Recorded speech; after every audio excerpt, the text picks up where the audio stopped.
Let's go.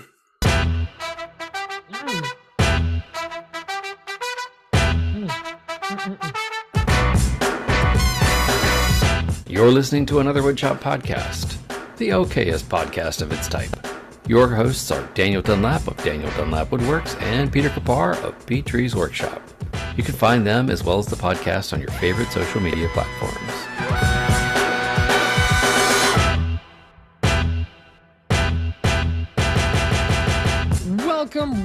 Welcome to episode 167 of another Woodshop podcast, where this week we're joined by one of our favorite people of all time, and honestly the reason why Dan and I even have Etsy shops. He's one half of a dynamic duo, the lesser pretty one, and the godfather of the Etsy maker shop movement, at the ripe old age of 30 only, ladies.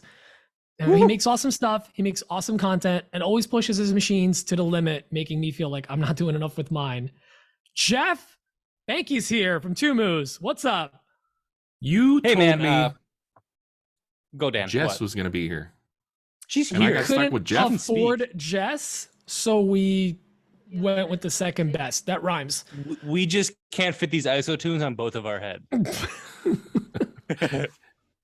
Not with that attitude. All right. Yeah, you can't. Wait, now, so who's in the intro? Because that was not either of you, and I'm a little concerned. That's Malcolm. Did you pay someone to do the intro? Maybe. Malcolm's the man. Malcolm. Nice. Yeah, Malcolm is our new the He has a voice nice of voice. AWP. But yeah, he's got I like velvety. So we asked people to call in with their new intros, and they were great attitude, positive attitudes. It was good, but Malcolm just crushed everyone with his audio quality. So we stuck with that one. So thanks, Malcolm. I support this decision. Still owe him a shirt. I gotta send him some shirts and stuff. But Wow, Dan, you guys are... well, we pay in shirts and stuff.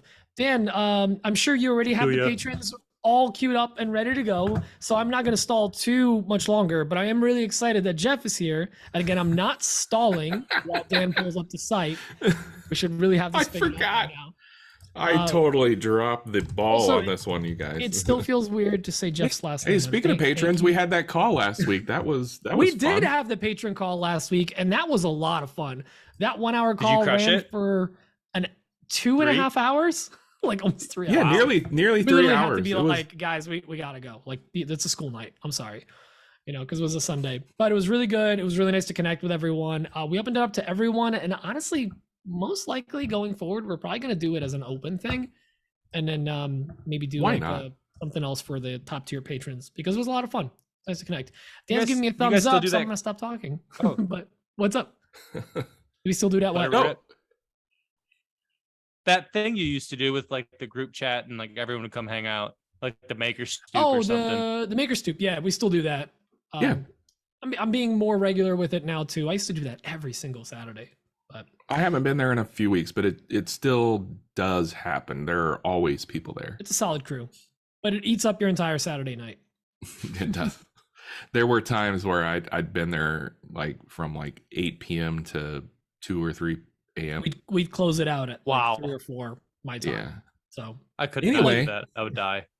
Speaking of closing it out, I want to give a big shout out to all our VIP patrons, and they are as follows: Victor Aragama, Matthew Hoff Woodworking, Nick Brim Woodworking, Matt Maynard of Patriotic Pine, Steve Iadarola, Daniel Bryson, Bill Burkle of WTB Woodworking, Malcolm at Bossa Nova Woodworks, the new voice of AWP, Justin at Calvary Customs, Patrick Gensel, Square Splinter, Michael Flickinger, Scotty Holland of Elevated Wood Design, Max and Mindy Coons of K Studio, and Jacob Miller of A Sweet Shop. Thank you to each and every one of you. We appreciate you so much. You guys are my favorite. Oh, us or them? Wow, both. Wow. Well, Jeff, for those of you that haven't been longtime listeners and haven't seen the other 2 times you were on here, do you want to just give us like a quick elevator pitch on who you are and why you're so special? Who do you think you are? Who am I? Who do you think you are? So, Jess and I have been full-time woodworkers since 2017.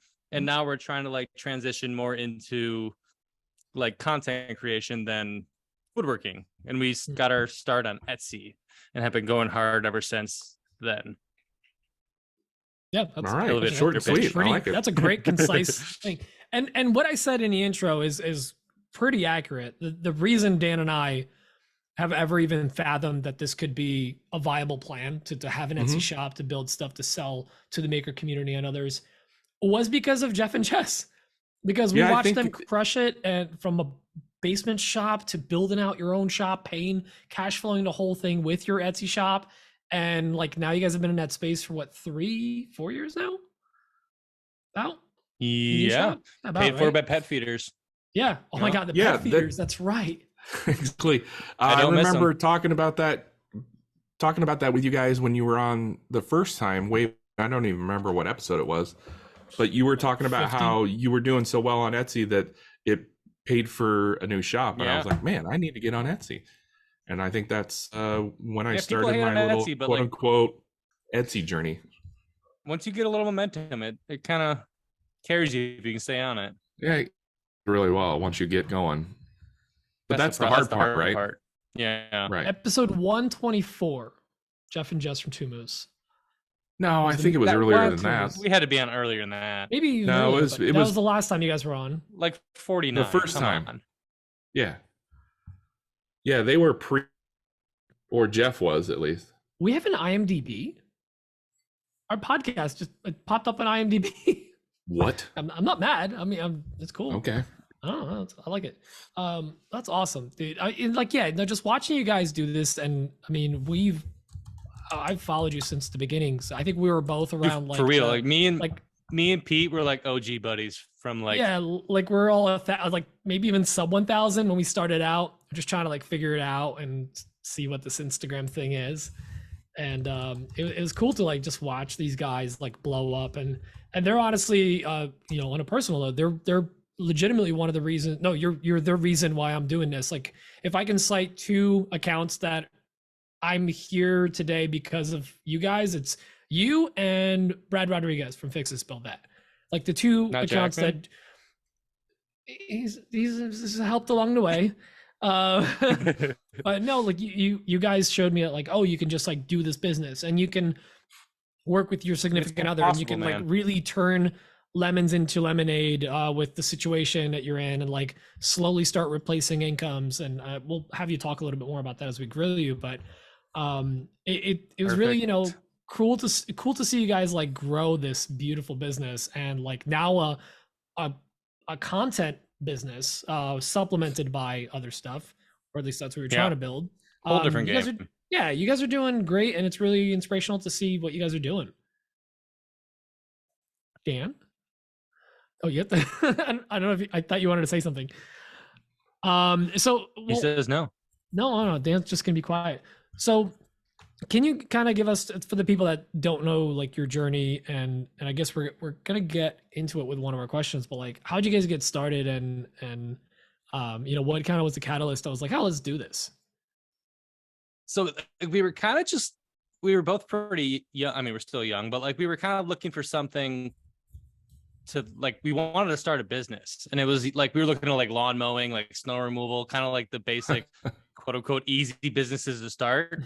And then our sister-in-law asked us to make these shelves that she found on Etsy, and we had no idea what Etsy was. So then we started like listing these shelves we made and put all this stuff on Etsy, and then we had a couple items just take off. And then Jess quit her job in 6 months, and I quit my job in like 10 months.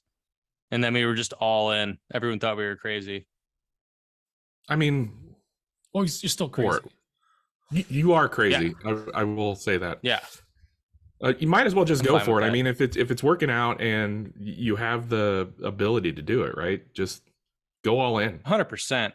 And like we already had, like as soon as we were starting to like make money, we took all that money and like paid off our bills and like tried to get everything set up. So when we did quit, it wasn't like stressful. So we didn't have any like monster loans other than like our mortgage. But like we took all that extra money and like paid off our cars and bought tools and tried to like make everything not super stressful, more than it needed to be.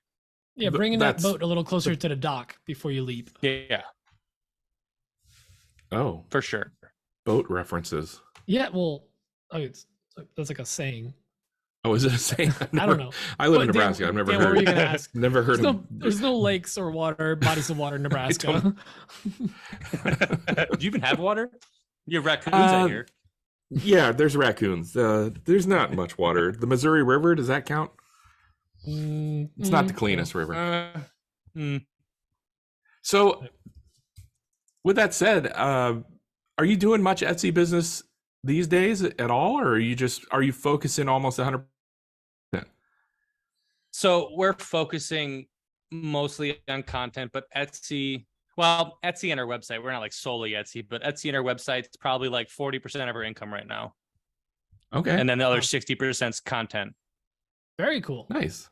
It's a nice pivot. So you're making a pretty good transition, doing it like you're not dropping Etsy or sales and entirely and going full content. You're just kind of making a slow transition. Yeah, but I'm at that weird point now where like I'm getting pulled both ways though. So it's like I don't make quite enough to just drop Etsy, but I'm also at the same sense like to actually do it, I almost have to.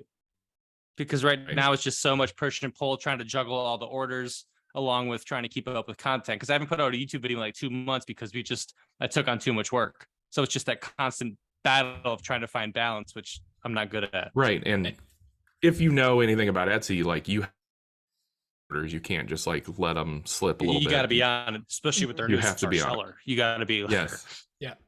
Now, are you taking on any commissions on top of that, or are you just doing Etsy order things? No. We let our employee go like, I don't know, 4 months ago now. And since then, really? I pretty much stopped. We stopped taking anything custom. So if it's not on our Etsy or our website, I'm not going to make it. Gotcha. I took on That's some good. nightstands a while back that we shipped out. Where'd those go? New York.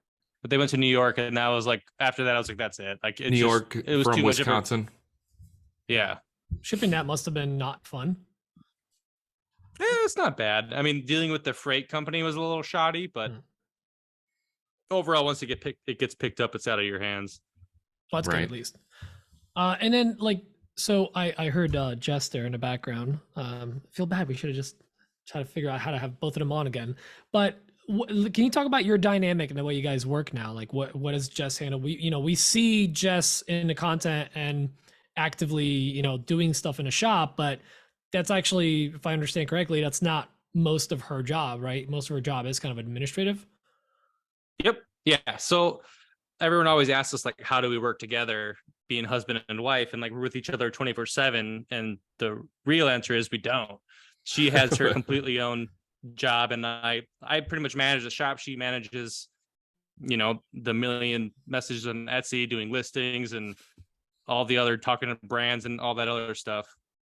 So you're hardly ever like together, unless you're doing it in the same space. Yeah, like I come in for lunch, and then she's like, lunch dates, working at basically. Yeah. What kind of sandwich you gonna have? And just like fills you in on all this stuff. See, that's you guys were kind of the inspiration for like me bringing on Emma to start handling the administrative stuff, because like you said, like you're in a spot where you're trying to handle too many things now. You still have all these orders coming in, but you still have to make content, and it's really hard. And like for me, the one thing that was taking up a lot of my time, or was almost like crippling anxiety of like the growing list of admin tasks that I had to do but didn't have time to do, would like distract me from doing actual work. And now being able to bring someone else on to assist with that, it really frees up your mind to be a little more creative, I feel like. 100%. Yeah. And speaking of creativity, free so you're your mind. Free your mind. Sorry. Free it. I just got a Matrix like flat. I enjoyed it. So you can definitely see in your content, I feel like over the last year or so, especially where you've pivoted the business more to the content side, is like you've not only been making content, you've always been consistent with content, but I've noticed your content being a lot more like, I'm gonna pump 3 days into this project of like figuring out all the like inlay cutting boards and whatever, like doing something like that, getting the process down, because like that's the kind of stuff that a lot of people don't even tackle, because like I don't have a day to burn. I don't have 3 days to burn. I don't have a week to burn to figure out and dial in this machine perfectly for this thing. but like you've been able to take on those kinds of projects, like with the, you know, those all the inlay boards you're doing. And I feel like with some of the brass work you did when you got the fiber laser, I feel like you spent a good amount of time dialing all that in. So talk about that process and how that, like, did you specially make the time for that, or do you feel like that cuts into the stuff you got to do? So you guys want to know the secret? Yes. So I find like the baddest dudes in that industry. So let's say I find like 4 guys that are crushing it with the fiber laser or crushing it with the inlays, and I reach out to them people, and for whatever reason, I'm just able to sweet talk them, and they take me under their wing.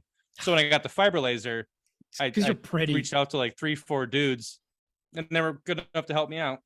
And then with the inlays, Browenwood, that guy had like without Nick, like there's no way I would even take it on. There's so much more into him than like it. Everyone's like, you gotta see, it's so easy. Well, then try it. Like, please do. Yeah, I've tried it, and I've actually messaged you, I think a couple times now, saying, "Hey, when are you gonna put out a tutorial, man? I need some help." I need a tutorial on that. That would be a great video. Yeah, I don't know how to go about that yet. You like I get messages all the time. Good. What? I get messages all the time, but there's just like a million things that could make it not be perfect. So it's just hard to explain in like a couple paragraphs. Like you'd almost have to do like a 30-minute phone call to even like reach the surface. Yeah, I almost feel like it would be good to like make a pilgrimage to your shop and just hang out and watch and learn in person. Quite frankly. Maybe you can Mike did something like he did some sort of live and on pricing or something. I thought about doing like that. It's just, again, with 1,000 things going on, it's just not really a priority right now. If anything, I'd probably do a course and sell it. Versus YouTube, it's just, I don't know if I just want to upload something like that because it would do trash. Versus if people paid for it, they'd actually put the time into it. And I'll send it to you for free, Dan. You can be the tester. Yay! That's nice. the reason I agreed to have you on the podcast. just wanted free stuff from him. I really want to get into doing inlay, like in grain cutting boards like they've been doing, and they've been doing some really cool stuff. Some of them are like really intricate, and I'm like, how the hell are you cutting them? Not snapping off those tiny little details. Yeah. It boggles my mind. Man, I've tried to do.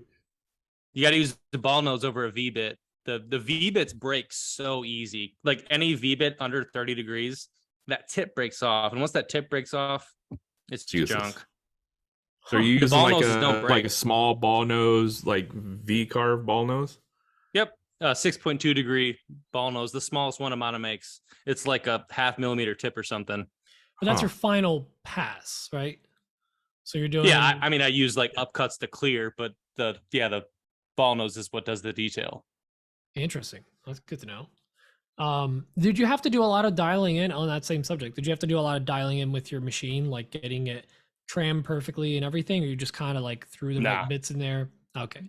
No, so that's good. I followed like the onefinity group, and some of them guys, I mean, if you're into that, by all means, like go hard, but they have all these crazy dials and doing all this crazy stuff to get their machine just perfect. Oh yeah. Nah, I surface it and check to make sure like all that stuff's square and good enough. It more so I spend the time finding the perfect parameters for the bit, so you get that perfect plug fit. That's where I spend my time. Every bit I get, I have to redo that process. So every bit has a different like setup. A bit type, right? And you don't mean like the same bit each time. No.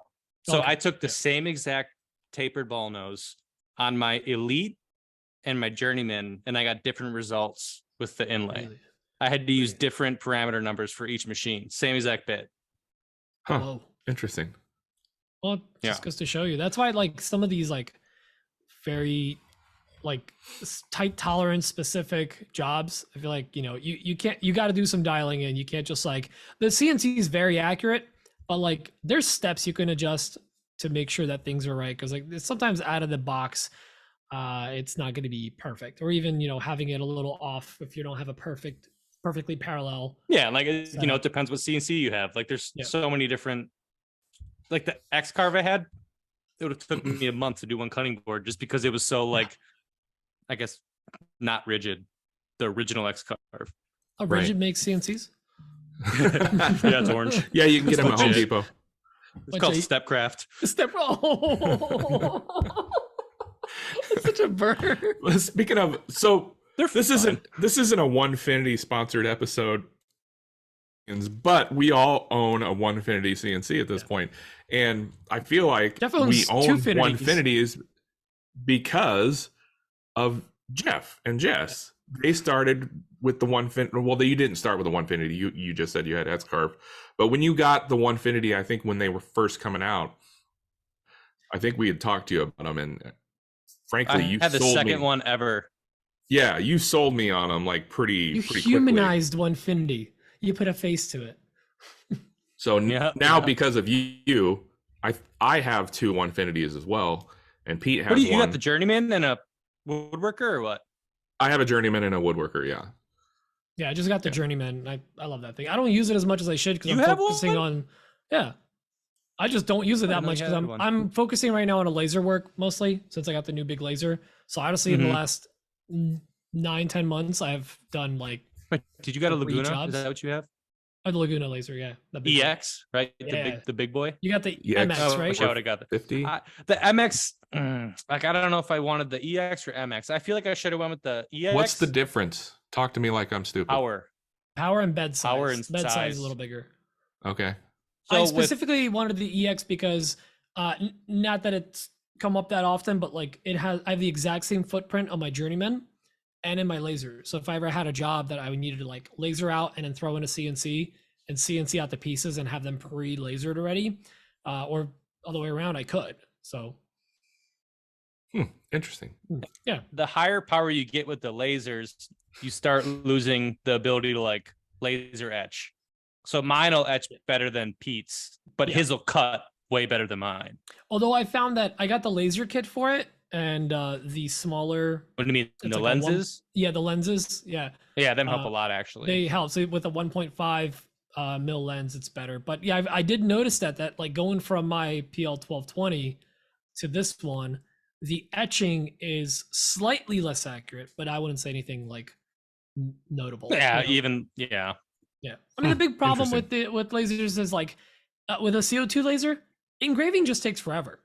Line work is easy, but engraving, it's going back and forth like Especially any sort of big inkjet. black area, definitely. yeah, it just has to fill and all that stuff. So that's where the fiber laser is really nice for that.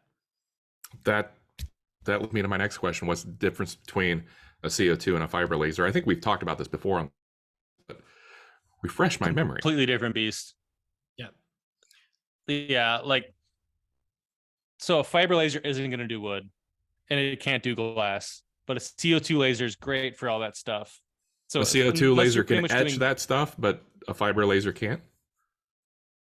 No, yeah, it's trash for wood or glass. It can't do glass either. It's just the beam just goes through it versus the CO2 like impacts it.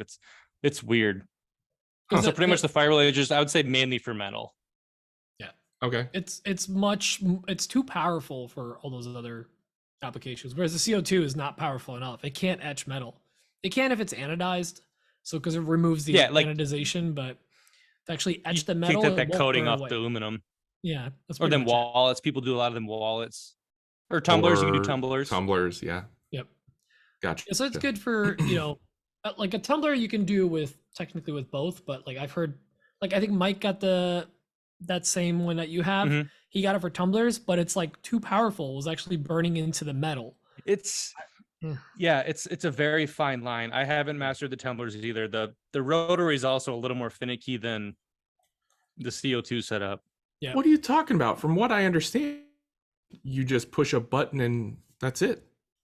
It's so easy. You just push play. Yeah. Yeah, with all these new digital woodworking tools and Just other like tools, CNCs. you just push a button.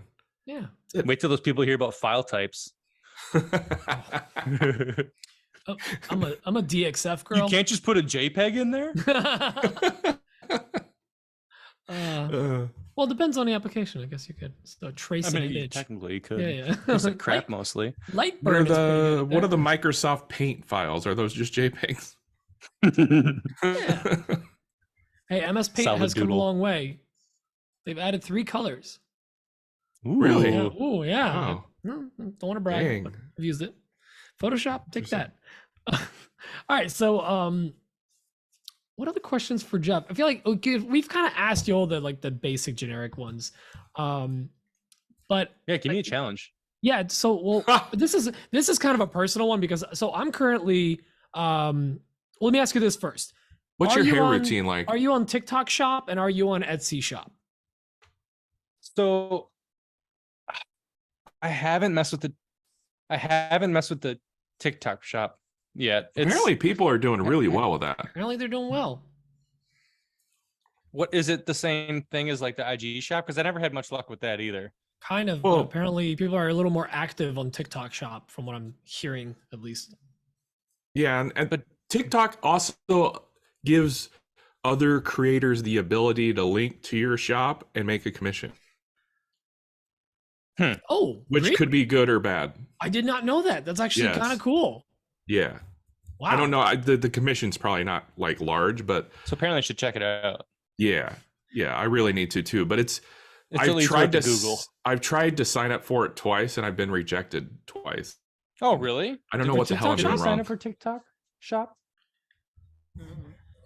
You have to upload like your social security card or something like that. Dan's an illegal. Yeah, I'm an illegal Polish. Do they take a cut? I'm sure they do. Probably, yeah, they probably do. Just like Etsy. I don't think Instagram did, but Instagram never like linked with our Shopify very well. It was always a little spotty on how I like would do my collections. So then I kind of just like took them off because I couldn't get it to like show up how I wanted. So I usually had enough work anyway. Does it pull from Shopify? Does it like mirror Shopify? Yeah, like I would set up a collection of items and I would display it how I wanted, but it would never display how it showed on Shopify. Got it. And when it would somebody just show buys like all of our shirts and stickers versus like the items I wanted it to show. Huh. So when someone buys through IG Shop, are they buying through IG or they're buying through Shopify? Shopify. Oh, okay. I don't think they took a percentage. It shows it on my Facebook, but I don't know. I'd have to look at my Shopify analytics. That's just because Meta, I don't know if Meta outright owns Shopify, but they probably have an agreement or it wouldn't surprise me. Yeah, that's one of those things that it's very, to me personally, like me being just mostly an Etsy guy, not having even a site yet. It seems very intimidating. No, well, I have a website. I don't have a website shop, which is one of the questions that I actually wanted to ask you. Correct me if I'm wrong. I may be wrong here, but you guys have a Shopify for your products, but then you have a separate site for your kind of the content and you guys as a brand, right? I tried that. I cut it off. I used to have, okay. we have a Two Moose design, and then right away I was trying to do a blog, and it kind of just muddied up the whole website with who's my customer. Cause like I want my people to come on there to buy stuff, but also like I want woodworkers to come there. And it just kind of, it was just messy. So I started another website and then I just realized that I'm just not a blogger and it was just too much to keep up with. So that kind of just got pushed to the wayside. So now on our website, it's all of our like our Etsy items. And then like I just have plans on there. I don't have like a blog or anything anymore. Okay. So have you heard of, where's your main site through? Is it through Shopify as well? Or, okay. So everything's through Shopify. Got it. Because I have a Squarespace site, but then I'm thinking about doing a Shopify for my shop. Have you heard of this new thing called Chat GPT? It'll write everything. Yeah, this was way before Chat GPT was a thing.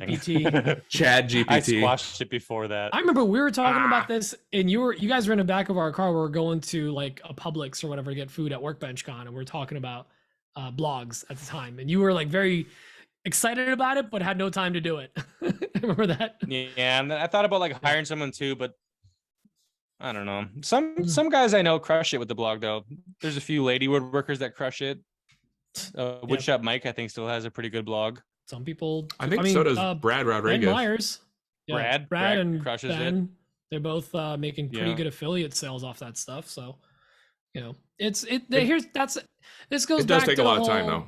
Yeah, and this goes back to the whole thing of like it works for one person, may not work for another, and there's just so many ways to make money that you like. I constantly find myself being pulled in different directions. Like this week, all TikTok was serving me is like Pinterest affiliate marketing, Pinterest affiliate marketing. I'm like, I need to work on my Pinterest now, but like, no, I haven't it. opened Pinterest in forever. Focus on the things that are making you money right now. Like focus on the Yeah, 'cause Etsy, focus on the content. Like that's what you need. You can talk to 10 different creators or woodworkers, and they're all going to have 10 different ways that they make money. Even like you go to Workbench and ask how like these other guys are making money. It's like, really? You make money over there? And they're like, yeah, I kill it. I'm like, oh, wow, never even tried that. Like, yeah, my beach house is paid for by plans. Plans are the way to go. Like that's the way to do it. I sell no plans. Oh. Yeah, so it's like, and then you're like, oh, and I gotta start making plans and selling them. But like, no, like you gotta kind of work everything in tandem. It sucks, doesn't it? Yeah, balance, man. Balance. It's the worst. You need like a whole team. Quite literally. A whole team just to run a business like that. Damn. Well, should we jump into what's on the bench? Did you like that recovery? Okay. So why don't we play this sound? What's on my bench? So why don't we start with Jeff? What's up on your bench this week, month, quarter? We just shipped out a bunch of noodle boards. I have a few noodle boards. Can you define a noodle board? Because when I found out for making noodles, I giggled. Stovetop cover. I never understood why they call those noodle boards. Like, I really? have no idea. I didn't even know what one was until someone Who asked came for up one. with it? But you're selling those. What'd you say? But you're selling noodle boards? Yeah, noodle boards and trays. We've we do sell some clocks, but we've pretty much cut off everything that's not flat.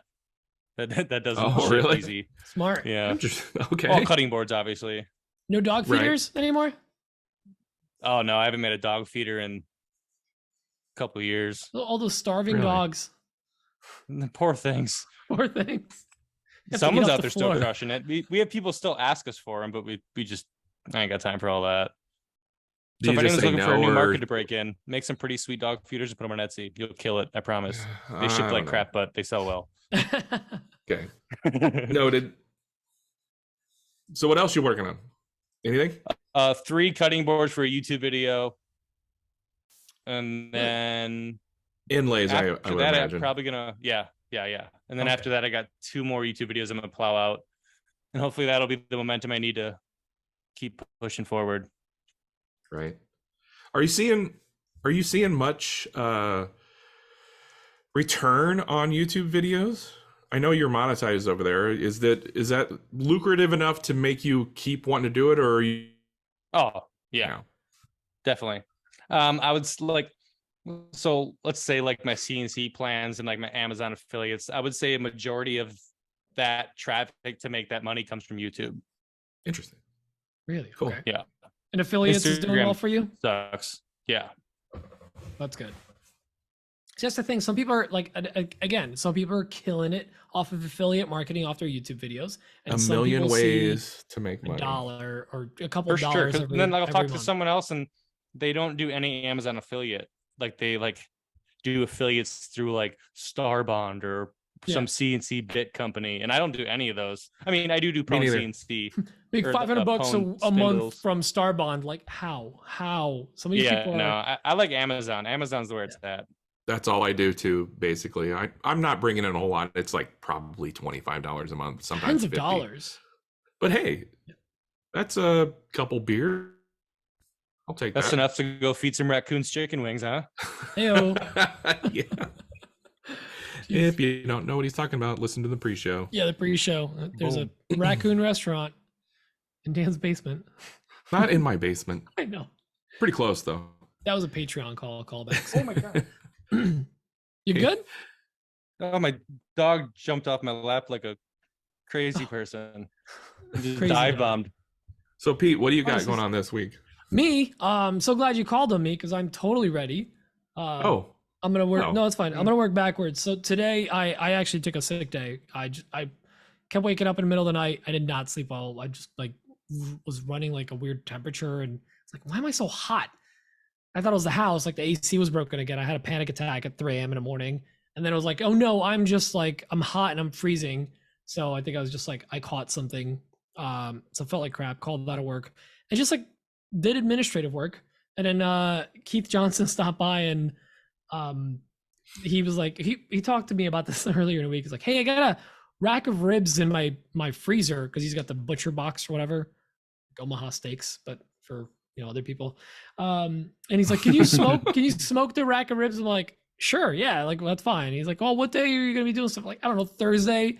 Threw out a day, and he's like, okay, cool. I'm like, oh, okay, he's actually gonna do this. So like, came in the morning, hung out for a bit, started smoking some ribs, and I actually got shout out to Javon Chaney, who we shouted out a couple weeks ago for his podcast with Spagnolo.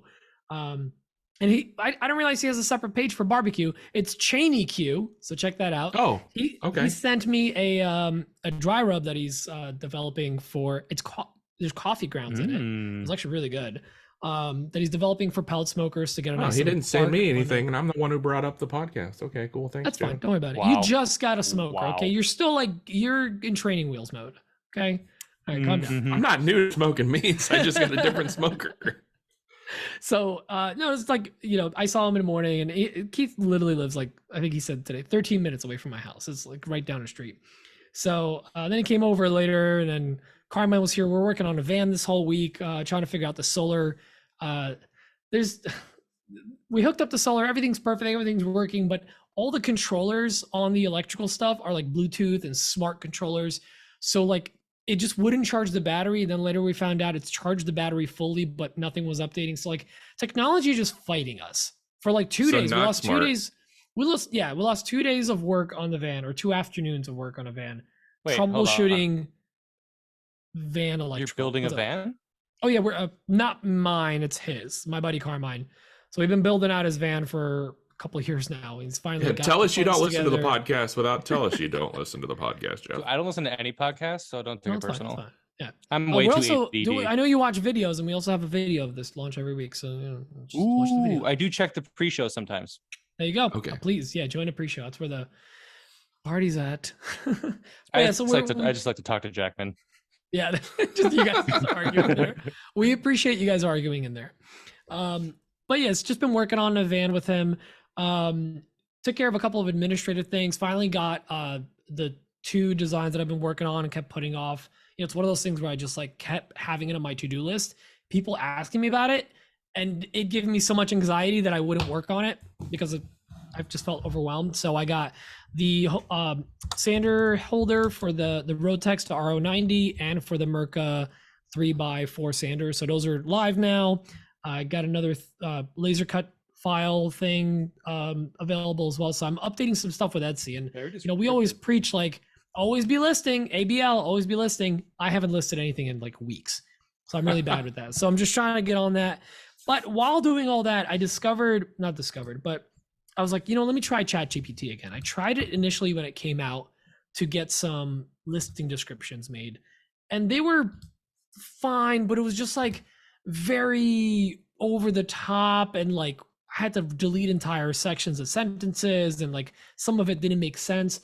And I did it today, and I gave it a short 2-sentence prompt, and it was I fixed 3 words, and this thing is paragraphs long with key features, key benefits, and even it blew my mind. At the end, it even included note that due to the natural nature of wood, each item, whatever, may look slightly different because of the grain, and which will I could probably pull up the thing, but it put it so eloquently. It basically said, which brings out its uniqueness and one of a kind. They have updated. That's this impressive. is so good. I would have never thought to put that in there, but it worked out great. So I updated a couple listings, and I'm like, Emma, I need you to hop on here and redo all my listing descriptions. So so another thing you need to do is yes, you have to know how to ask the question.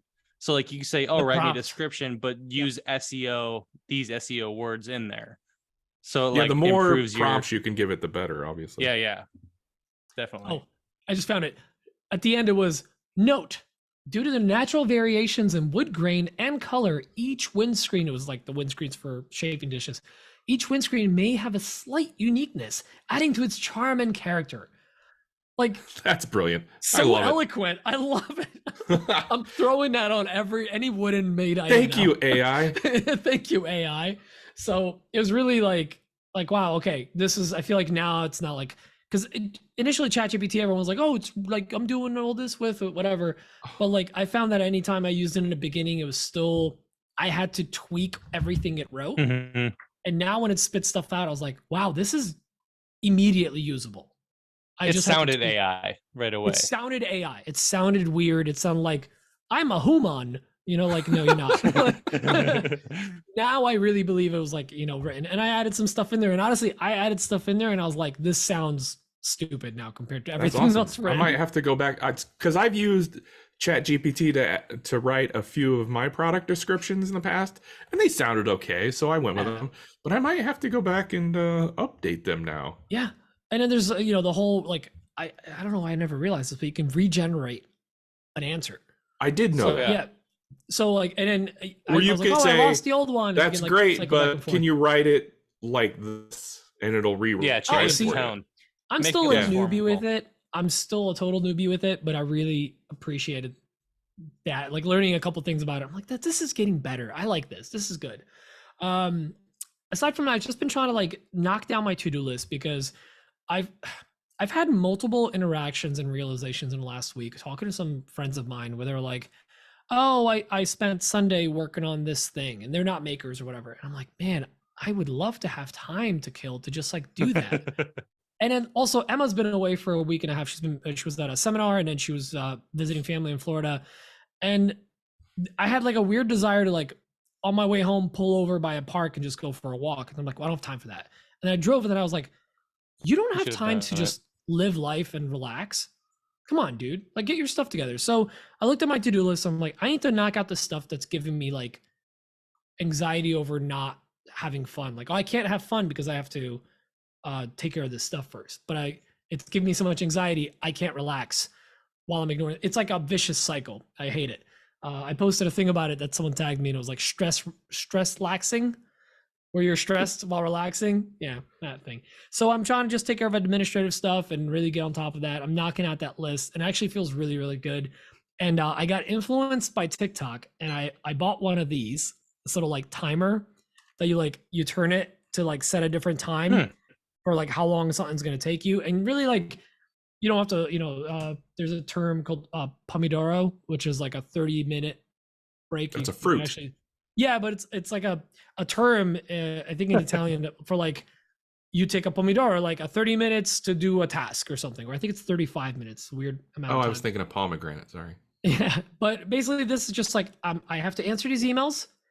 I think it's going to take me 20 minutes, and I start the timer and 20 minutes. And anytime I'm like, find myself being distracted, I like grab my phone because I got a message. I look at that clock and I go, nope, putting it down. Like I have 15 minutes to finish this. I have to get it done. It's a good idea though. And it's really kept me on track to the point where like I was working downstairs and I found myself getting distracted, and I'm like, I need this stupid timer in front of me taunting me that I'm running out of time. So, is it just useful because it's like it's large and kind of in your face? Because I'm wondering like, why would you use that and not the timer on your phone that you already have? So you must not be very ADD, Dan, huh? Yeah, you're not. I mean, not as ADD as I am. I am a bit, but I get it. I get it, Pete. I understand. This is so easy to Keeps ignore. you on task. It's so easy to snooze or ignore. Like, oh, okay, like, and if it's on your phone and you get that notification or that text from Pete, like, hey, man, what are you doing? You're gonna look at it. Versus the timer, you can put your phone on the other side of the room. Yeah, like that I've thrown it in my beanbag chair and been like, interesting. Phone's over there. I need to knock this task out. All right. Yeah, just try. I've been trying to like stay a little more efficient because like Emma's not here. I'm not staying on track. She's not taking care of my admin tasks. I'm having to do them too. She's still not home? She's not. She's coming back Monday. What a bum, right? She's visiting. I think she's leaving you, man. In Florida. Wow. Wow, I know, the worst. How dare she have fun? How dare she? Good thing she doesn't listen to this. She does. I love you. You look beautiful today. She went to see the Barbie movie today. I'm a little jealous. Yeah. We saw it. Oh, was it good? That's fine. That's fine. Yeah, that's. I will see. But anyways, that's my week. It's just it's been a lot of admin stuff, dealing with my to-do lists, and trying to get stuff out on Etsy because someone said this to me last week, and it like broke my brain again. Like, it was Brad. He's like, you got to focus on your 80-20. Like, what's the 20% of the work that's bringing 80% of the money? I'm like, it's my print shop. Like, why am I wasting my time trying to set up Pinterest affiliate or whatever? Yeah, screw Pinterest. Your timer's going off. Stand task. My desk just started beeping. I said stand desk. Just started freaking out. Oh, Whatever. batteries are low. I don't know. It's telling you to stand. You should stand. I should stand. You didn't pay your monthly fee for the desk, right. the stand-up feature. Subscription-based desk. That'd be like the worst. But Dan, what's going on with you, man?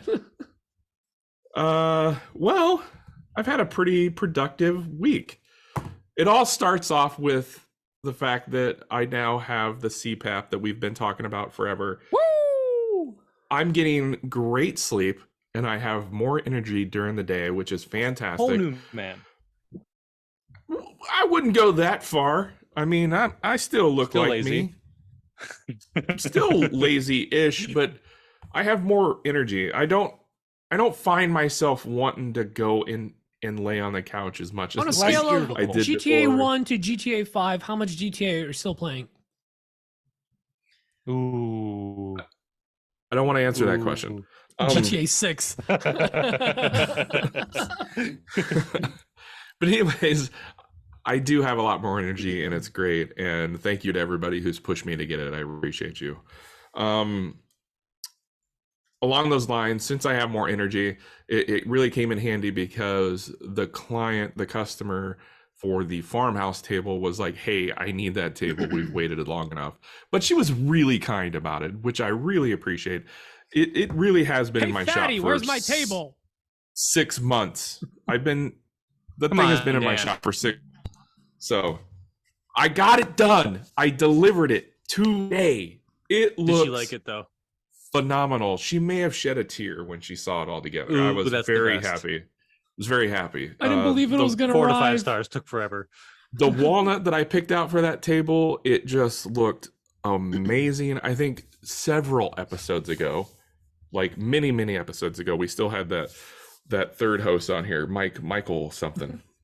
He was still on here. I think I said back then that it looked like Claro because of all the color undulations and everything.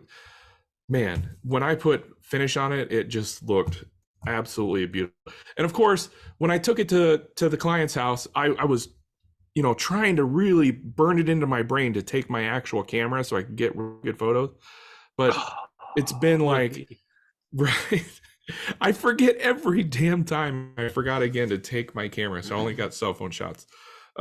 Still look nice. It still looked good. But speaking of that table, it's been really humid here this week. Really effing humid. I just pulled up the weather app on my phone currently right now at this moment. It is 10 p.m. Central Time in Omaha, and it is still 85% humidity right now. Oof, that is stupid. Okay, this isn't Florida, it's Nebraska. It's 82 right now here. I'm talking about humidity percent. Humidity, not like, 82. Is here. it 82? So you understand. So in order to get this table out as fast as I could, I opted to spray lacquer on the top. Normally I would not do that on a tabletop. But I came up with a plan. I'm going to spray lacquer on it, and I'm going to put... The lacquer was on that table? Yeah. Oh, no. I sprayed lacquer on this beautiful walnut top, and my plan, before I realized what was going to happen, and before I knew what was going to happen, and I'll get to that in a second, my plan was to put this Liberon wax polish on top of the lacquer for extra protection, because I know lacquer would degrade a little over time if you spill like alcohol on it, and considering this is going to be a kitchen table, it needs to have all the it needs to have all the protection it can get. So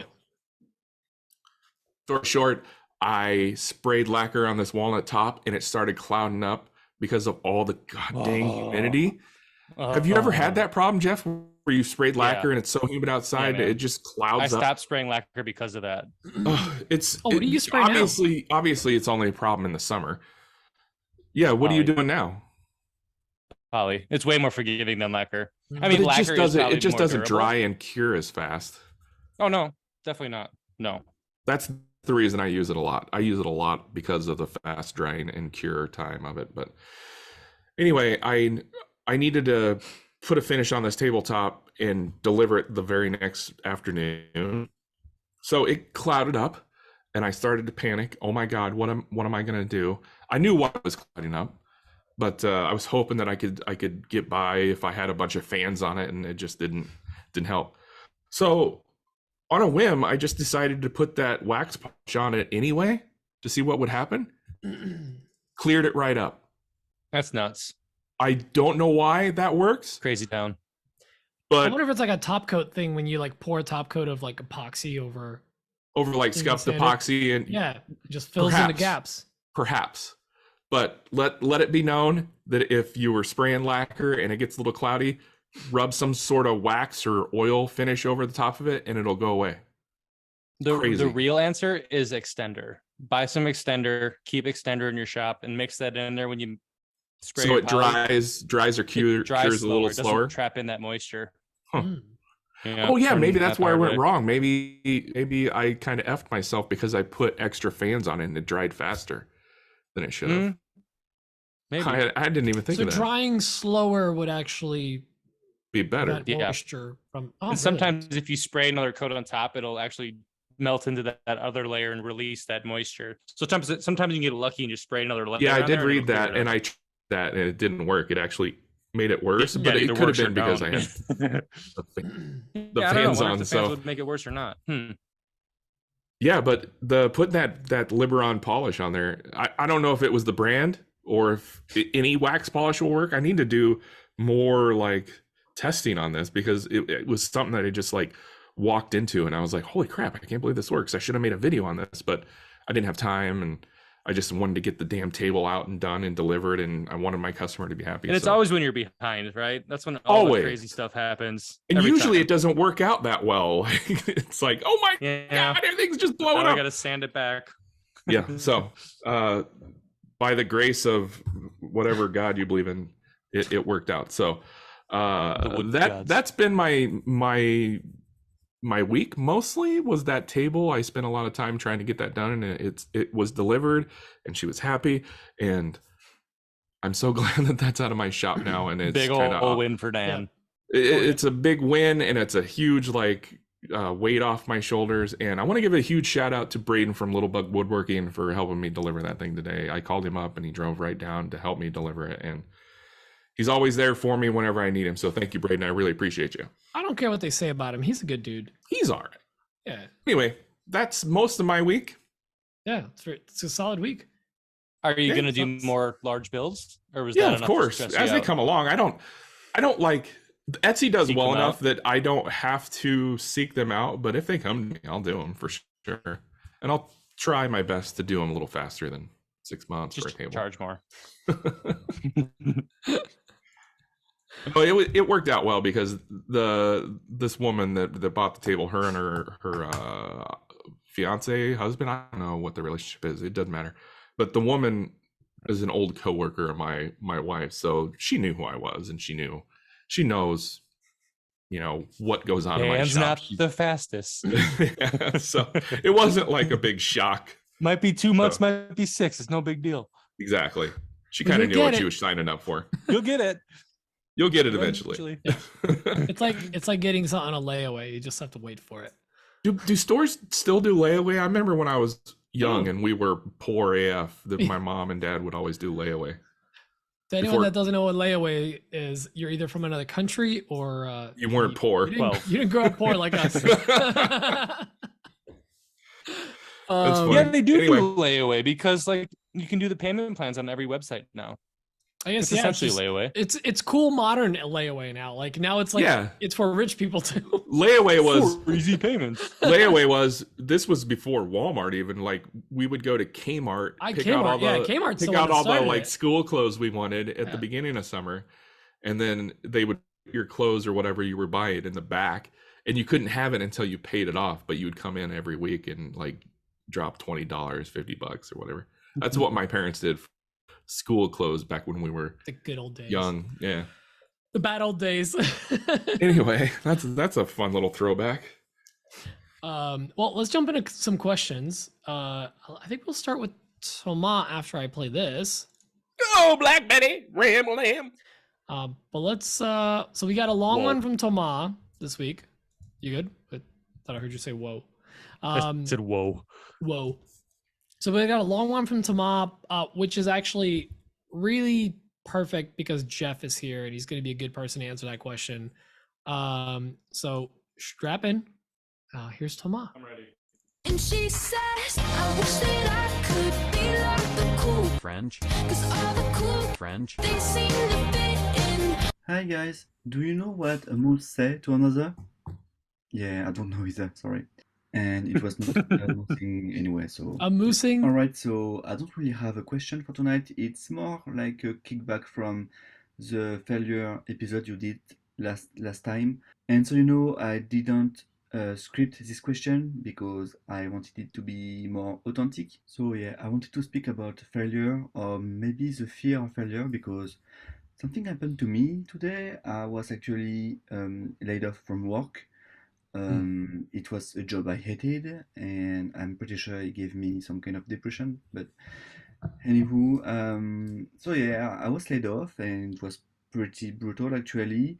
I could see it coming, but it was done like in less than a week, and I'm now in this situation where, well, I don't have a work, obviously, but I have the opportunity now to do what I always wanted to do, and I always complained I never had time to like open my own business and do woodworking for a living.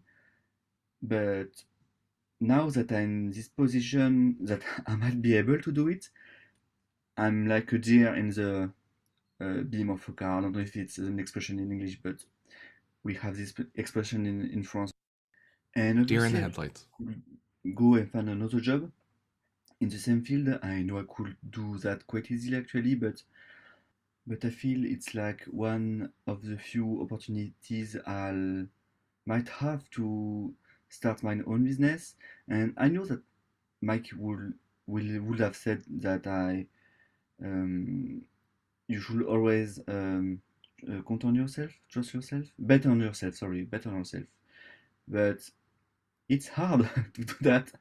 So yeah, I don't really know what I'm expecting from this voicemail, but you guys always been honest on this podcast, and maybe all I need is a kick in the butt to make myself work, to get myself start working. Sorry, but yeah, maybe you have an idea where I should start, or maybe I should just give me some rest and get better before really doing this woodworking business thingy.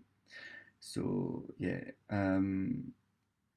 yeah, that's it for me tonight, sorry. And yeah, hopefully it was not too depressing, this voicemail. And see you next time. Bye. Thanks for calling in, Tomas. That's a bummer, but also But not. That's an opportunity. It absolutely is an opportunity. What do you think, Jeff? sorry to hear about your job, but also you said you didn't like that job. So it's probably the perfect opportunity to go for it, especially if you already have like the path built, like you already have some sort of ground. And it sounds like you have a little bit of a business already started. It may not be enough to sustain you, but it's also hard. You kind of got to go for it to get that momentum. So this is probably a good opportunity for you to actually see what you're made of. And also, man, keep an eye out for another job. If something comes along, it happens. If not, maybe your business will take off. You're never going to know until you actually try. Yeah, I agree 100% with Jeff. Like you said, you already have a good foundation, a decent foundation. There's no better time to give your all to this than now, because now you have the time. You're forced to have the time to give it your all. And here's the thing, because you can give it your all, you can potentially do a lot more with it. Because when you had a job and you were separating yourself, you had to give your part of yourself to your job, and you had to give part of yourself to the thing that you wanted to build. And also you probably gave part of yourself to your family. You're not split. So because you can give more time to the thing that you want to build, which is your business, your woodworking business, your making business, whatever, you have more potential there. So I feel like you have a very great opportunity right now to do something special. So no better time than the present, my friend. Look at this as a positive opportunity and run with it. What do you think, Pete? I also had a similar sorry, go ahead, Jeff. situation. Oh yeah, man. So I didn't get laid off, but I was at the point in my business where I was ready to either quit or like something had to happen because I was maxed out working all the hours a week I possibly could. And what happened to me was they put me in mandatory overtime. And I went and talked to my boss and I like told him the situation, like either I can't work overtime or I have to quit. And he's like, well, it's mandatory, so you're gonna have to stay. I'm like, well, then I quit. And that was kind of what pushed me over the edge to do that. And it's a hard decision because pretty much everyone you talk to says you're crazy. Like, why would you give up a good job to go like do whatever? But you just got to go for it, or you never will. I know what you can accomplish if you don't kind of make that leap a little bit, and like you can probably always find another job. Yeah. I mean, from what I understand, and I could be just talking completely out of my butt here, but from what I understand,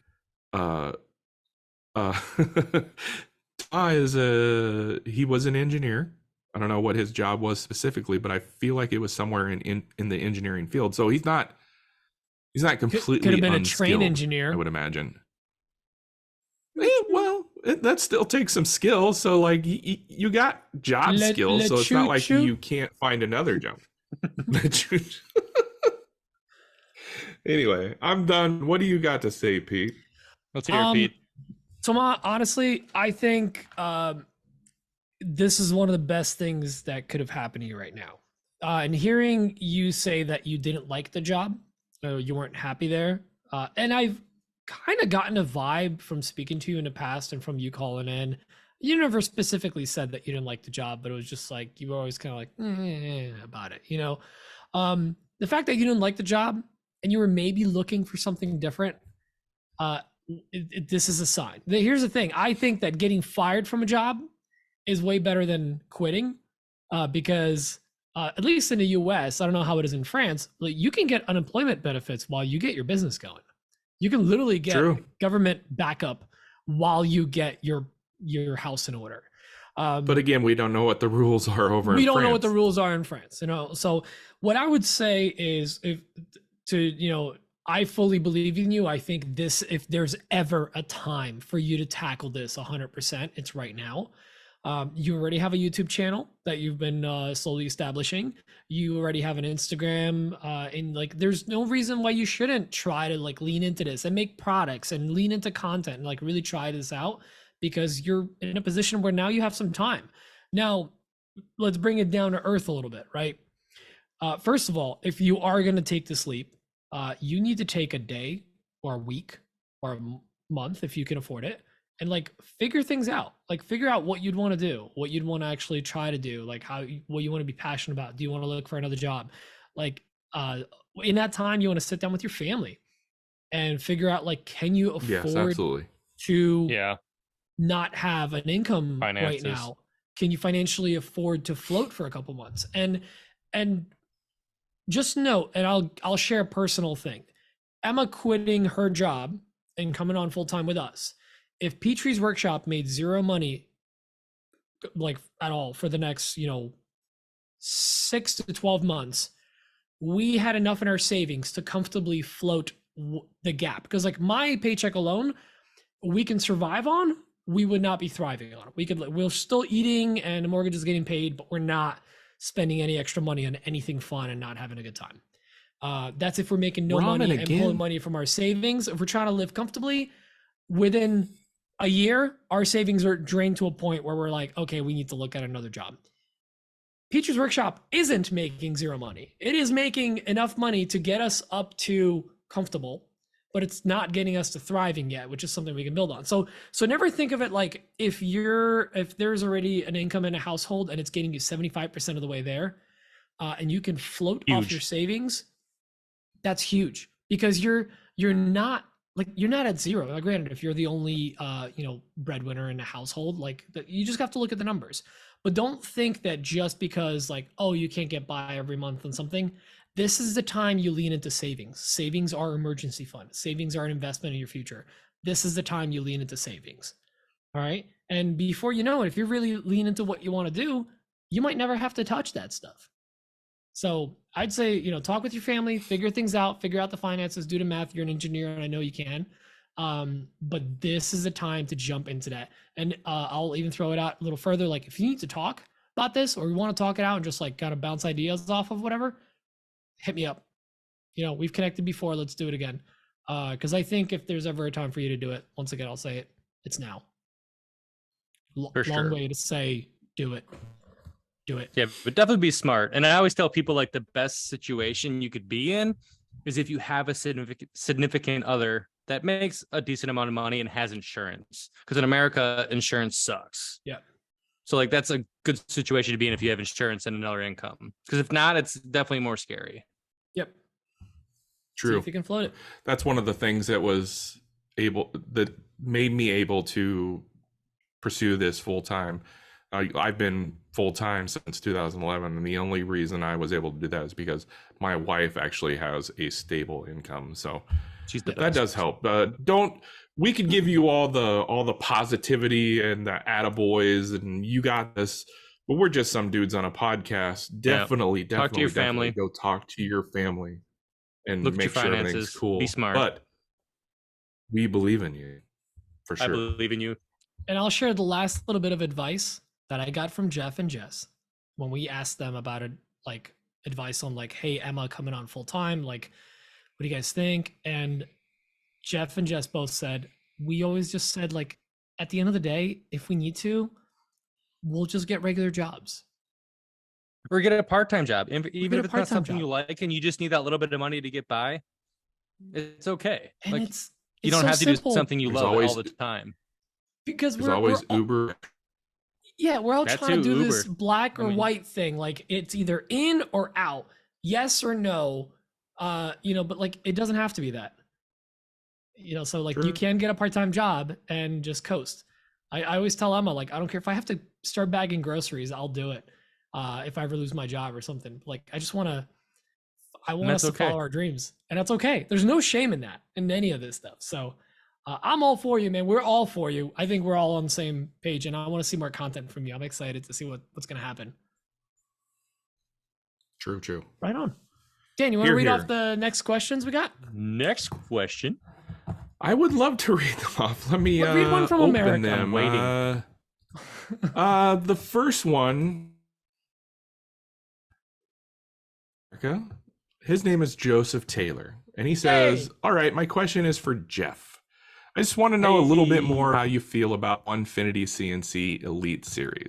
Really like that closed loop stepper motor, and I just want to know what you think about it in the shop. Kind of just a little extra added fluff. Before you answer, Jeff, could you dumb it down for us a little bit and tell us what a closed loop stepper motor is? Okay. So the regular Onefinity doesn't have like the fancy brains, and the open stepper motor simply sends the message to the stepper motor. So it says you're going forward, and it's like, okay. Versus the closed stepper motor sends messages to it and back. So if it sends, hey, you're going forward, and then it's like, oh, wait, I can't go forward, it sends that information back to the CNC. So it knows if something messes up and it can tell you or correct that mistake. Versus on the original Onefinity, it doesn't do that. Now, is that Does for that make sense? when there's Yeah, that makes chatter or perfect when there's sense. actual impact? Like, what is it? So Is it for- chatter won't really do much. It's more so like, for example, I programmed something wrong and I had a 3/8 inch end mill, and I rammed that thing in like a 1/2 inch depth pass, and it like essentially stalled everything out. So it knew that versus, well, the original Infinity will shut down if you stall it enough, but it has no idea. It's just like, oh, that's not good, shut down. Versus the other one, it'll give you feedback and it knows what's going on. Versus the other one, it just sends messages and it's like, hope that works. That that makes perfect sense. I've done stupid things like that before. Like I tend to keep tools and whatnot on top of my CNC bed when it's cutting, like if I'm not using the whole bed. And I've had like a wrench or something over on the side, I've done that. on the far side, I've done where that. it gets in the way, and like the wire, the X, I can never keep them straight. It comes back and it like runs into that wrench, and then it just stops. Yeah, that seems like the close stepper motor would be good for something. Yeah, it's almost like But, like, in 3D printing with crash detection. It almost feels like that. Yeah. Okay, so do you think it's worth it? That's where it gets interesting. The errors of the new Elite Maso. How do you feel about So it? I Worth love all the extra. the Elite's great. It comes down to budget. Like if you're just getting a CNC and you're just going to be cutting out shapes and doing V carve engravings, you don't need it. It's just going to be probably more intimidating than it needs to be. That's why I haven't upgraded. But if you have the budget and you're looking to buy a machine, I'd 100% buy it. Yep. Not needed, but it's kind of the same as like a spindle. Is the Makita router just fine? Absolutely. Is the spindle a good upgrade? It sure is, but you don't need it. It's just, do you buy the baseline Honda Civic or do you buy the one with all the bells and whistles? Right on. And I want to just say one thing, that like the Onefinity compared to, like, I had the Shapeoko beforehand. Jeff had the X Carve, and just know that you getting a Onefinity, and again, not sponsored here, you're not getting a Honda Civic. You're getting like a Mercedes, Alexis. I personally or think it's Trumos. the best one in the hobbyist realm. It is Yeah. hands down the best CNC For under in the $5,000. hobbyist. If you Exactly. start spending $10,000, then you're looking at Avid machines, and then that's just a different beast. That's a more professional type model. Granted, the Onefinity can do that. It's just a different. Yeah. Onefinity is still classified as a hobbyist grade machine. I But believe. it's the best hobbyist machine you can get. It's absolutely. it's like all the lunchbox planers. Everybody knows about the lunchbox planers, but the DeWalt is like the 735. Everyone loves whatever. that. 735 13-inch DeWalt is That's- fantastic, and that's that's the the Onefinity. dream. That's the Onefinity is the 735 DeWalt. It's just the one you buy. Exactly. Yeah. So no, that's Is the 12-inch fine? Sure, but that 13-inch has just got more heft to it. Exactly. And just keep that in mind. So like this thing is, you're already getting a great machine, especially if you slap a spindle on it. Oh, it's unstoppable. And then you make it an Elite and it's just that You much can more. stop it. Well, yeah, but you can stop it. But like the Elite is just like improving on an already good thing. It's not like something, you get some of these machines like with the lower end, like 3D printers, for example. Yeah, you can buy a Ender 3, whatever. You're just going to be slapping parts and upgrades onto it. This thing, you get it and out of the box, it's good. No You're belts just getting a and gooder V-wheels. version. Oh, Yeah, belts. I hated those belts and V-wheels. Oh my God. I just oil the rails once in a while and call her good. Yeah. That's funny. Dan's actually I just seized had- his I just had machine a- up once. Yeah. Tell him about that. I've seized my machine up. Well, I have another story I forgot to mention on what's on my bench.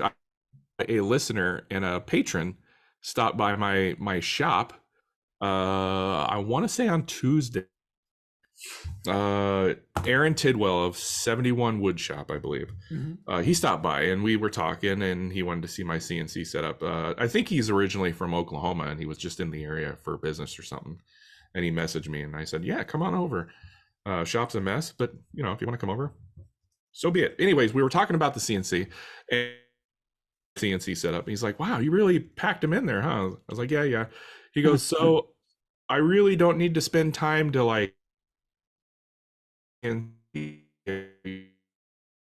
I'm like, "What are you trying to say, Aaron? My machines are dirty." Is basically I don't clean off my machines as often as I should, and they're caked with What? dust. That's But, crazy. Off once in a while.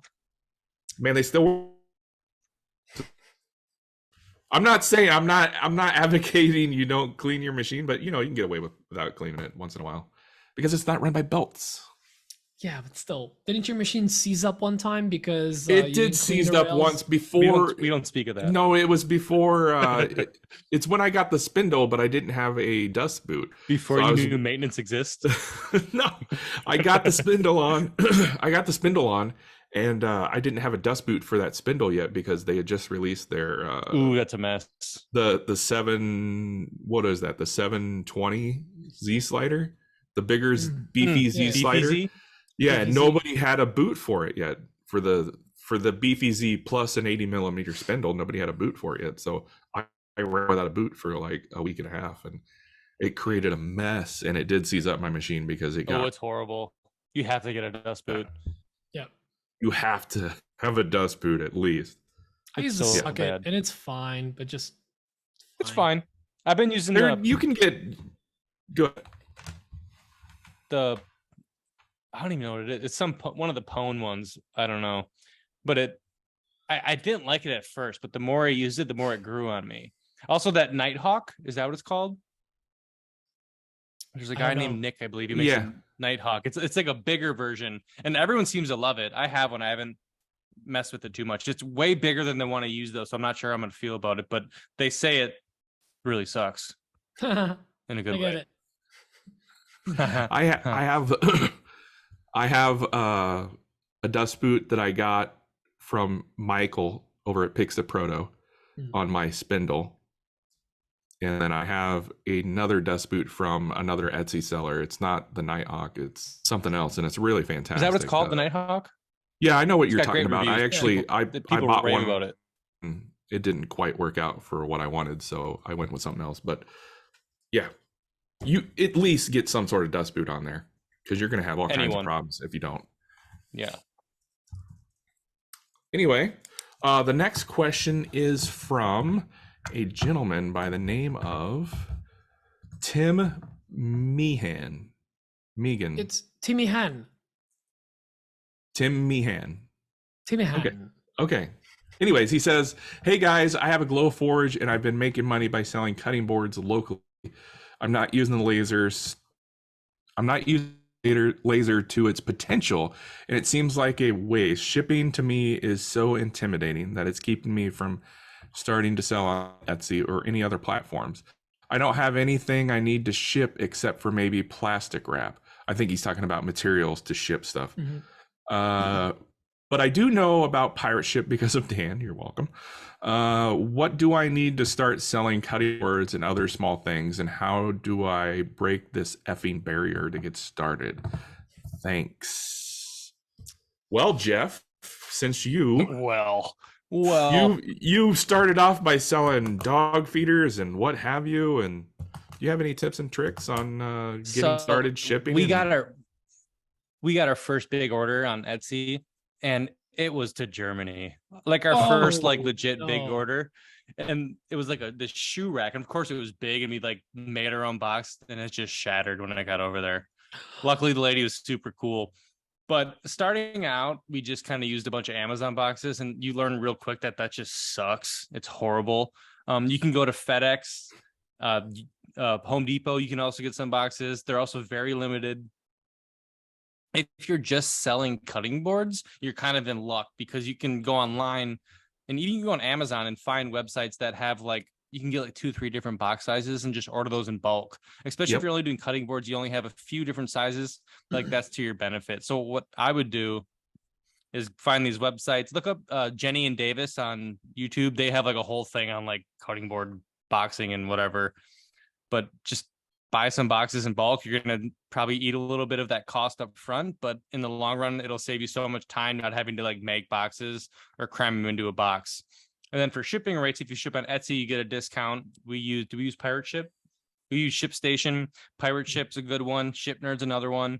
But they just essentially lump all the orders together and you ship them. You get a cheaper shipping rate. So I would definitely recommend that versus just going to like UPS and dropping off your box, because they're going to charge you Definitely a crazy amount of money.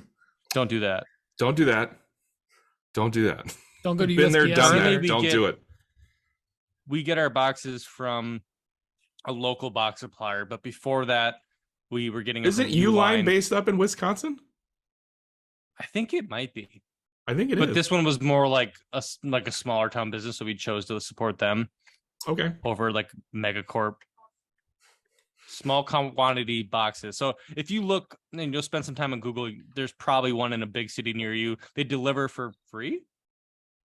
$30 to that's deliver. nice. I mean, we get, we get a bunch of stuff at once, so just kind of got to time it out right. But Uline, it comes freight, so you're spending like $100 or so They just do to get it to your house. Sometimes have free shipping over $500, but you have to like we still get our bubble there. specifically reach out to them about Right. that. And they also for do the- tax exempt, by the way. They will do tax exempt. Ooh, Yes. what do you Ooh, use that's for Take good. advantage of that. filling? Jess ships the cutting board. What do you use for the filling? She uses shredded paper. We use sisal, but it's just a mess. So just buy a big old thing of shredded paper and just stuff it around the cutting board, and it Oh, just I makes use it look nice. Bubble wrap. It's bad for the environment. Bubble wrap's fine. We use bubble wrap on our bigger stuff. Chris, All right, Dan, what you from got? A Glimpse Inside, he recommended some local. The not local, but Boxery. the Boxery. They do all sustainable shipping supplies. Yes, So, the Boxery I'll is look what into it. Chris recommended. I We have don't that have written anything like down, but that. I haven't looked into it yet.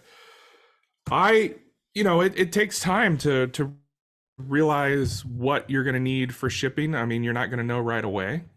So it's okay to like start with some reused Amazon boxes, I think. Mm-hmm. But as you sell more and more, like I've started selling a lot of bow ties and zero clearance inserts. So now I know what size boxes I need in bulk. So I'll go and order them from Uline or Amazon, like Jeff was talking about. And, you buy them in bulk and it will drive your costs down a little bit. So you just have to build those prices into your prices on wherever you're going to sell, Etsy, your website, Definitely. whatever. It just takes time. I think it's unfortunate, but you're really not going to know until you get into the swing of things and into the heart of And things. it opens you up to a whole new world. Like It really does. you may have so many people in your town, but once you start shipping, you can send stuff literally all over the world. Right. And one of the things I learned, like you mentioned, is there's pirate ship out there.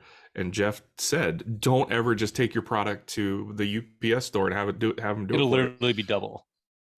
It's more than that, because I was those C tables that I make, they were charging me $200 to send those if I just took them the raw I'd ship it for like piece $30. and I gave it to them. And if I box it up myself, so now I buy box from Uline and I have bubble wrap and all that other stuff, and I package it all up myself. If I go to Pirate Ship and weigh it, and I'm in Omaha and I'm shipping it to the East Coast or the West Coast, it's $60. Deal. Not bad compared to 200 something. So it just comes down to like being prepared and knowing what you're going to need. So if you're doing cutting boards, like Jeff was saying, get boxes that'll cover like your biggest board, and then buy filler so that you can fit the smaller boards in those boxes. And then as you sell more, maybe you can buy different size boxes. What I like about Amazon, sorry, Jeff, what I like about Amazon is I always keep those little air fillers, those little pellets they send. Those I save those because those come in super handy for filler. What were you going to say, Jeff? We even tried to make like a deal with FedEx and UPS. Like you can call and be like, hey, I'd like to like bundle my rates. And they'll give you like a discount on like how much based on how much you ship. But even like when we were like full swing going hard just on Etsy, it ended up still being cheaper to use ShipStation than it was to like make a deal with the actual provider of FedEx or UPS. And then we also pay, what is it, like $5 to get a pickup? 9 instead of make. So it was 9. So we used to take that. everything to like used to run it in, but now USPS picks it for free, and we pay $9 for UPS pickup. So we kind of just try to consolidate that on one day, and UPS backs up to our shop and they're gone. Nice. Right on. What say you, Pete? You're both wrong. Here's why. Nice. I'm kidding. So I absolutely love Pirate Ship. I'm also offended that you said that you know about Pirate Ship because of Dan, because like I've been screaming Pirate Ship for like the last 3 years. plus. The reason I like I think he probably knows about it because of my debacle, the drama, yeah, exactly. my fumbles. So the thing with pirate ship is I love to call it the Fisher Price of shipping, where like there's 3 buttons, it's a green, yellow, and red, and like you just press a button and you get a shipping rate. It literally has the least amount of options possible for you to do an order. I think ShipNerd is great. It's got a lot of options. Asks me for way too much stuff.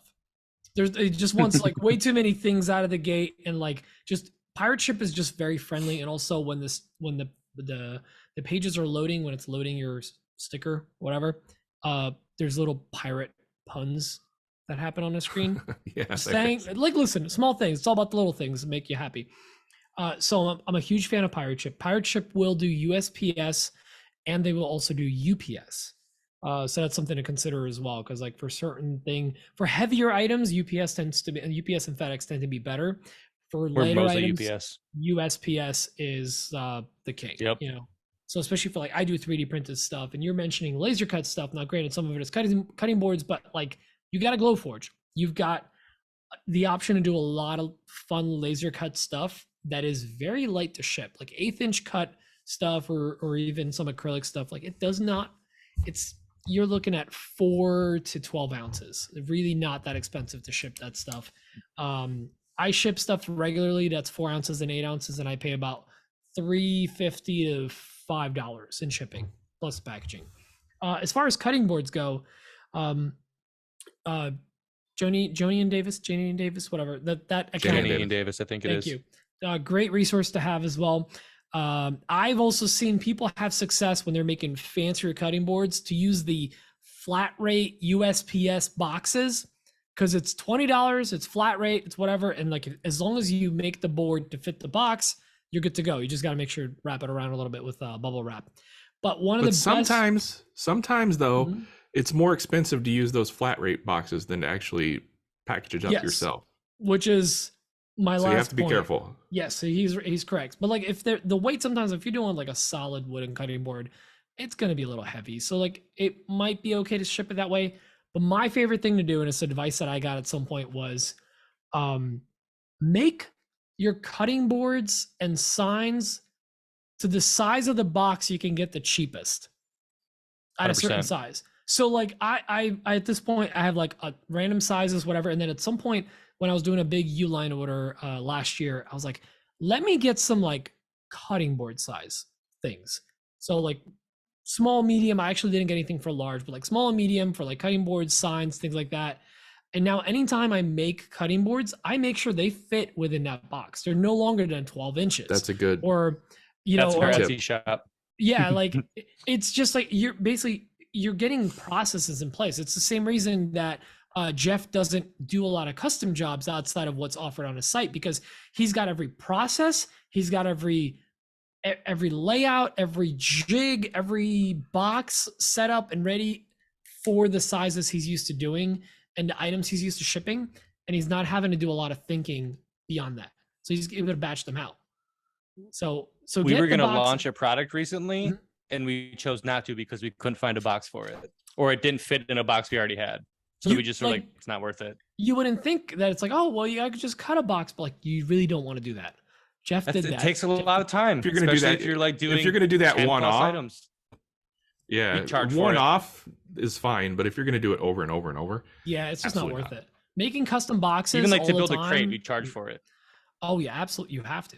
So consider that. You listen. Oh, and then if you're trying to figure out your shipping, first of all, what you're going to start with, and hold on to your pants, U.S. only. No Canada, no international, just continental. Actually, no, you can do all of US. Yeah, like just do US only. And wherever you are, like I'm on the East Coast, which is really nice for me because I've literally just picked like Anchorage, Alaska or Hawaii and done a fake shipping. I just picked an address on Google Maps and I've done a fake shipping to that to figure out my biggest possible cost that I would have to ship that item. Yeah. And then I know what my cost is. I know it's going to cost me $12 to ship that box all the way out there. And now I know, and I can work that into the price and offer free shipping and I look like the That's hero. the big thing on Etsy. Free shipping. Yeah, free shipping. You really want to Yeah, list free it's not shipping. really free, but the customer No. thinks it's free. And it's not just Etsy. They believe it People is. are just used to Psychological it game. because of Amazon. Same thing with our Everyone's got website. Our Amazon. website's all free shipping now. Yeah. Yep. You work it You into the gotta. price. It's not free. You pay for it in the price. So But people still like to see that they word. just love to free. see free shipping. Yeah. So I highly But recommend apparently that. Etsy don't push it Scope either. out. And if you're in, let's say, Nebraska or somewhere in the middle of the country, like just pick New York City shipping to Washington or Alaska. Just like figure out the shipping, what it's going to cost you, and We and did, you can do like- that easily in Pirate Ship. We did, like, we got one in Michigan, and then we got one in Cali, and then New York, and then kind of found the average of those. And like some shipping, we might lose a couple bucks in a box, and then the next shipping will be like the next state over, and I'll gain like $15 on it. And it all evens out in the end. Yeah. Mhm. It's a little bit of research and whatnot, but it's really not that intimidating. Research, into it. trial, and error. You'll figure it out. Trial and error. You're gonna get way more business US wide online through Etsy and another shop than you will locally. I can guarantee it. Absolutely. I don't sell Unless you're very. about that trade show life. Of that trade show. I don't sell very many ZCIs locally. Yeah. It's all, Matter of fact, all none. around. I've sold a couple. Usually I give them away to local people. Yeah. So if you're local, just come over and bring me a beer and I'll give you a ZCI if I have one. Just Yeah, one beer? Do your research. One, I mean, two, you're getting three. it for Modelos. free. Free ZCI. It's something. Anywho, I think that's it for Yeah. questions. It is it for questions. So, bye. Okay, that was awkward. Good day. I was waiting for you to do the outro. Oh, I didn't know if we were doing the outro now. I thought maybe Well, I you guess wanted we to talk should. more. I was kind of like throwing it in your lap and giving you the option. Oh, okay. I'm the He yes just and says, bye. guy. But no, Jeff, like, we're so happy to have you on. Actually, we're probably gonna have you on. Glad to in be more here, often. dudes. Yeah, we'll Always probably happy just to have you call on. you in as a ringer. We have a little short. If list you of have ringers Jackman now. on again, let me know. I'll come back. We could do a two for you and Jackman. Oh hell yeah! Ooh. Ooh, That'd be fun. That'd I can be make fun. that I'll happen. talk some crap on pallets. I know a guy. It's Them Jackman. hockey sticks? Psh. Whatever. Yeah, try inlaying that into a cutting board, then we'll talk. Yeah, So, yeah. unfortunately, I'm not going to see you at Maker Camp, and I'm really bummed. But you're Yeah, going. really you're going bummed to. out. Yeah, You're we'll go good. next Doing year. something We're really else gonna go and- this year, but You were there last year, right? I think you get. No, we was it haven't last been. year? You gotta never go. been there? Make it Why do happen. I feel like I've seen No. you there? Probably because I see you at Workbench Con and everywhere else. Do you We have a were too many wedding Modelos that deep. weekend or around that then? week, Oh, in California, it's not even like it's local and we can just like bail right away. It's like That's the way on opposite the end other of side of the country. Yeah. Bummer, is it dude. worth it? Yeah, do Next you even year. like Next these year people? we'll- Very nice wedding. Well, put it on a calendar now. It's a lock. Next year, you guys are coming. Right. Yeah, we're forcing We'll you. All right. You gotta No talk me in weddings. Workbench Con too. I don't know about that one. I think you should try to make that happen. You guys can get flown out there, or at least tickets taken care of if you play your cards right. Hmm. Maybe Hmm. you and Jess and me and Emma will do a working with your significant other class. There we go. There you Boom. go. 4 tickets There it free. is. You're That's gonna how have that to pay works. me. I'm not doing that for free. All right.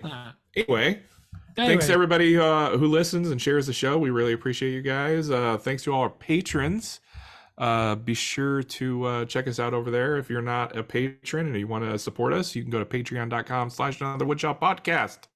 If you don't want to support us financially, just, like Support I us said, emotionally. share the show, support us share, comment. emotionally, give us a shout out and a little pat on the back. High That five. always works. Air Force. I don't think we're gonna have a guest next week. It's just gonna be me and Pete at don't. this time. Things could change. You never know. Yeah. This time it's just gonna be Pete and I, and we'll talk about something. We'll have fun. Yeah, well, if you guys want us to tackle a topic, let us know. Oh yeah. Otherwise, We we're are just gonna all like open throw to a dart topic at the ideas. wall. Yeah. Yeah, we just have Anyway. a wall of topics that we throw darts at. I think that's it, you guys. I think we're done. I That think is that's a it. wrap. And So Jeff- now, Pete, now you can say bye awkwardly. Well, not yet. I was just gonna say, Oh. Jeff, thank you Oh so yeah, much we for gotta joining thank us, man. Jeff. I forgot Yeah, he was there. remember he's, I like, didn't even see Not him. It's fine. always here. It's fine, guys. No, Just here for we free. really No big appreciate deal. having you on. And tell Jess, thank you for answering all the questions that we had for you guys that you had. Our side She questions. was just off to the side answering all the love questions. Yeah, thanks for joining us, Jeff. We And always next appreciate time, you We'll too. We'll figure it have out both of you next guys time. on. Yeah, we gotta have We'll share a Jess on headphone. again. Yeah, we'll just- Maybe the podcast will get some sort of headphone sponsor, and maybe we can send you something. Ooh, Yeah. yeah. There we Yeah. go. Anyway, that's it. Love you long time. See you next love week. y'all. Bye. Goodbye.